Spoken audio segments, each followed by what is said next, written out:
All right, y'all. Guess what time it is? Story time. All right. King Gates family. Brother Job Power. Y'all make sure y'all go to all the channels of King Gates Music, Musik. Go over there and subscribe to the channel, man. Got that fire coming soon. Okay. We talk about red versus the black Buffalo Soldiers. Now, before I get into this, I want to give y'all a little bit of history right quick so we can set the tone. Now, as we all know, the King Prophet, the Messiah Bob Marley, made the song Buffalo Soldiers. And sweet as the song was, it's a history behind it. You see, it's a history behind it. And, you know, uh, we'll get into that after I read this. That's what I do. Let's get into that. After the Civil War, the U.S. Army was reduced to fewer than 30,000 troops. Congressional Democrats tried to eliminate black soldiers and their regiments from this small force.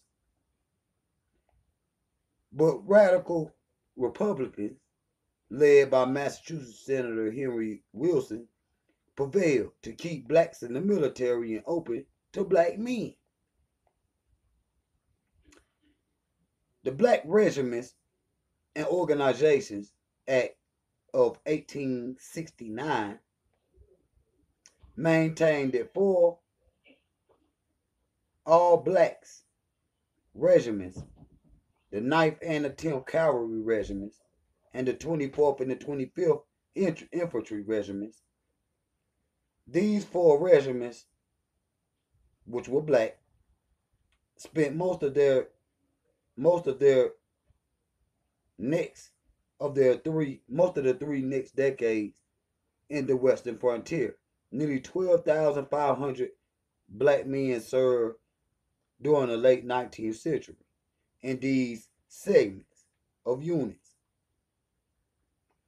commanded as black troops had to been during the Civil War by white officers. So black troops is being commanded by white officers, of course. Unlike in the Civil War, however, many of these white officers were Southerners, and all too frequently they held black men in the low regard. Military service in the West was rich by white troops and invariably the worst of black soldiers. Two-tenths officers considered black troops lazy, undisciplined, and unmaintained.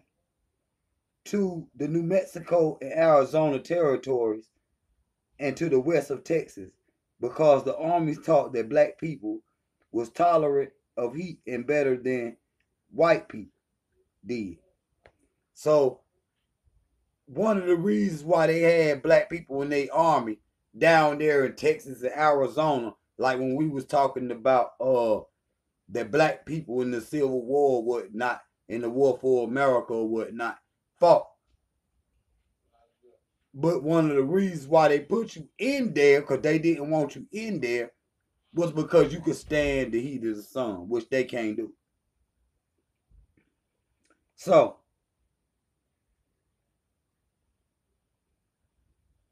ancestors of these slaves were typical and claimed the quartermaster general Montgomery C. Means, and not from the northern and southern extremities of Africa, but from the terror zone of entirely the most black soldiers were compelled to endure the hot, dry, and dusty southern desert. Still, some black troops were sent to Kansas, Colorado, and Dakotas, in North and South Dakotas. What they were confronted with instead howling blizzards and sub-zero temperatures and frostbite. So, you know, Dick Gregory, which was the first comic, and we know the great ancestor, Bob Marley wanted him to open up his shows, right? And, you know, Dick Gregory had a, very big disrespect for the song Buffalo Soldier.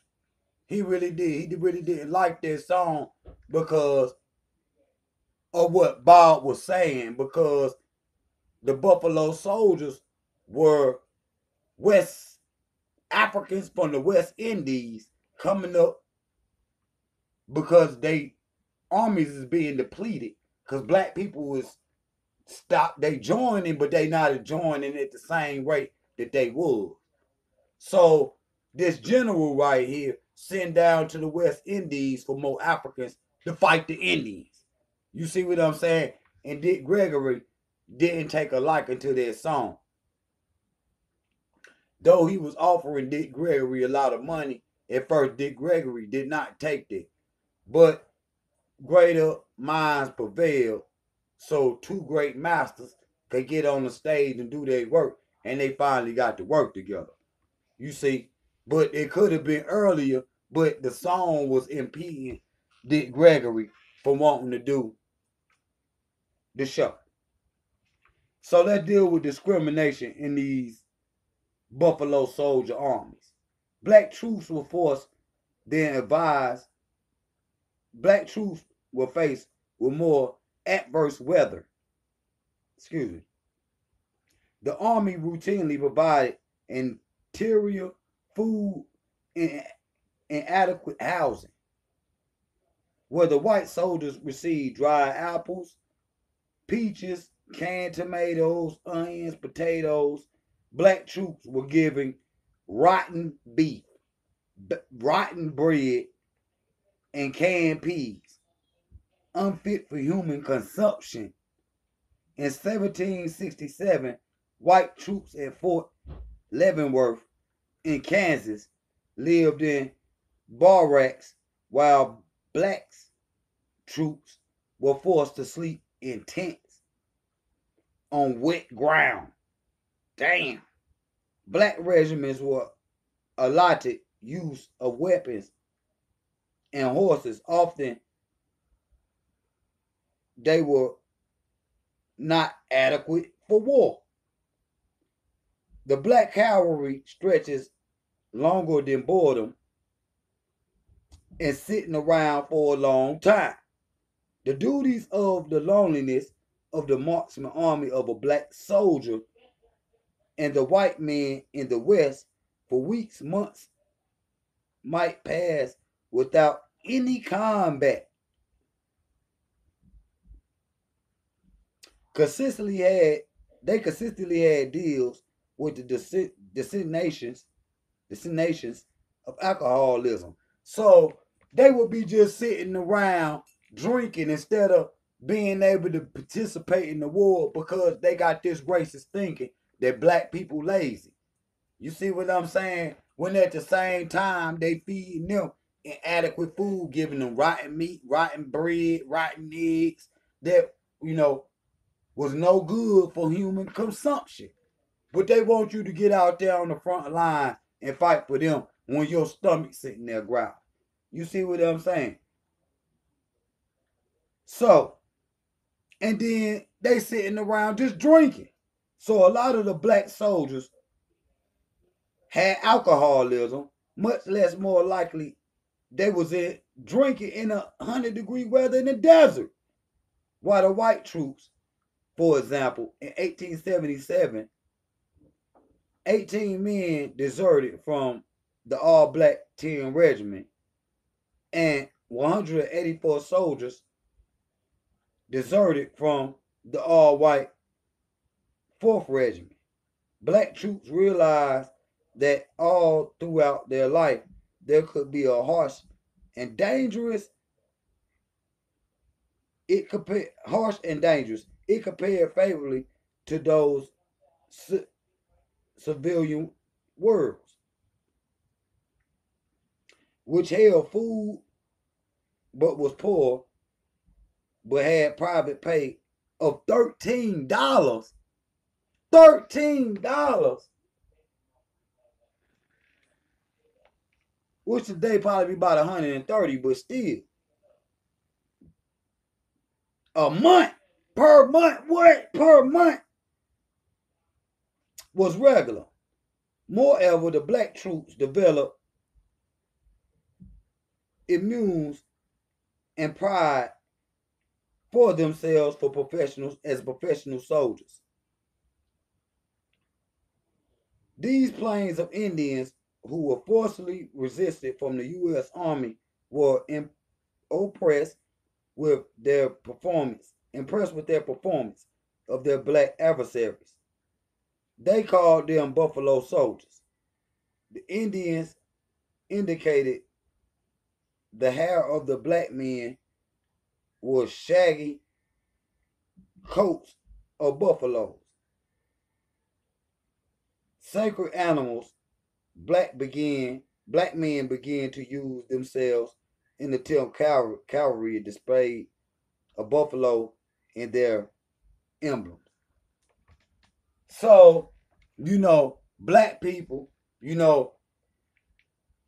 by them having nappy hair, they were associated with buffalo hair, which mat up. You see what it was not up. You see what I'm saying? Which means the dreadlocks. You see what I'm saying? That's what Bob Marley was singing about.